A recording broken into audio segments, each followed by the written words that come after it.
Here we Coach Jim Portune after the Baddies come away with a big victory tonight over the Bremerton Wildcats. Well, Jim, the Wildcats fell behind in the first half.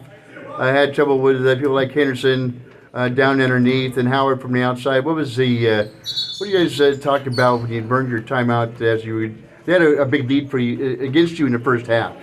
Yeah, the Baddies are probably the toughest matchup we have down here because they've got three big guys, and all three of those big guys can go out and hit deep. We only have two, Marquise and Jameer, who do a good job. But if we play them on the floor at the same time, it slows down. What we do. They're not. They're a tough matchup for us, and we really didn't have an answer. They outplayed us in the first half, 30-34, but second half we outplayed them, but unfortunately we're down. But I think a turning point of the game, you were announcing it, was a technical foul that happened. We were up by 2 at the time. They were going the line to shoot 2, and next thing you know, we're down by 6. So, and we never got back into the game after that technical foul. They constantly had a lead on you. You guys would come back constantly. Then you guys would build a small lead. I think your biggest lead was at 6 at one point in time. They built it back up to 10. What was the difference? What were they causing problems with that you couldn't handle throughout this game? Well, what we didn't really do well tonight, we didn't pass the ball really well.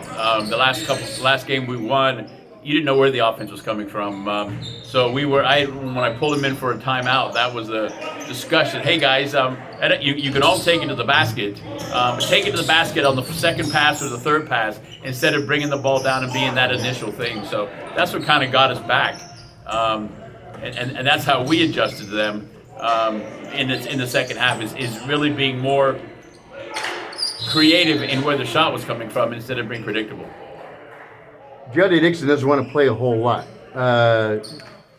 He told that he came to you, said, I don't want to start right now, don't want to play a whole lot of minutes right now.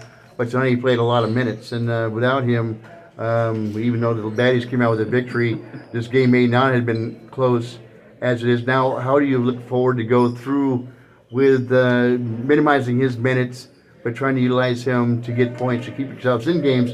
Because frankly, without Deontay Dixon, this game would have been a loss anyways. Yeah, this game would have been a loss, but if you think about it, we didn't have Kanye Taylor, we didn't have D'Angelo Moore. That's 30 points on average between the two. So that was really, we were lacking firepower tonight, and we were lacking the ability to shift in. Because I could have gone down to one big man, so there's the difference of how we compensated, because they really did in both of the first 3 games where we went on, we beat teams.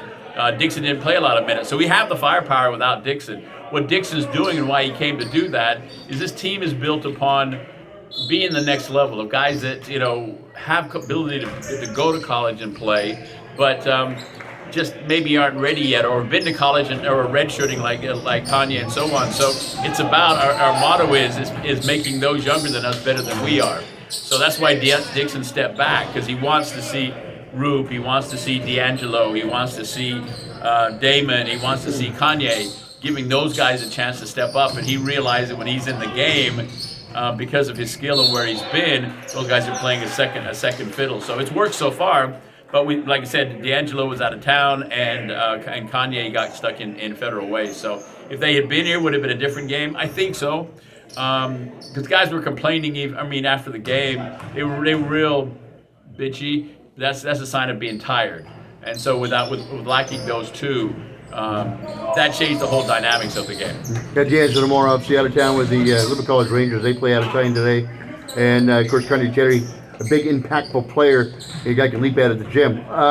Speaking of the gym, only 7 players I think were here tonight. How do you maneuver? How do you prepare for that? I know you're trying to reach out to players during the week, going, "Hey, you're gonna be here tonight."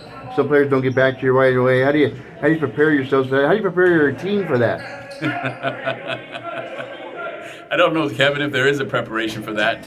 You just have to know your teammates, and when they come, and the game plan that I came walking in with, all of a sudden became a different game plan, and you just have to deal with it. But most of these players, they're showing up every single game. This was not Kanye's here every game, D'Angelo's here every game. So if they're here, now we've got the ideal of 8. in this kind of ball and where it is, 8's the ideal number. But if you have a night, where two guys can't make it, then all of a sudden you're down to 6 or 5, and that's what happened tonight, basically. Okay, Wildcats, they would have won this game today. Probably goes pencil yourselves in as the league championship. That changes things tonight. Well, yes and no. There's only 4 strong teams in there, so we play everybody twice. And then the last regular season game is 1 against 2, and that's for league championship. Then we go into postseason. So I knew, because the league is so tight and everybody's trying to beat the Wildcats, they're coming in with their best game. So yes, it makes it tougher for us to maintain on top of the pile. But we just, we come back on Monday and we win that game and we're still there. The Baddies were 1-2, so that makes them 2-2. So we're 3-1. So we've got a 2-game advantage over them, even though they beat us tonight. Where it hurts us in the league-wise is with underrated with Patrick Lewis's team, which is a former Wildcat. Right. They've only lost 1 game, so if they win tonight, they're tied with us. So yeah, it was a tough loss, but we'll recover and we'll deal with it. All right, that's Portune, post-game presser. See you next Wednesday. No, next Monday. Next Monday. The district playoffs, going on next week for high school, and also, if you've forgotten, obviously Wednesday is Valentine's Day, so we don't know why they took it off on Wednesday. We assume it's so that we compete with our loved ones. Fair enough. Well, if you love the game of basketball, you watch the Wildcats always right here at ISBNsports.com.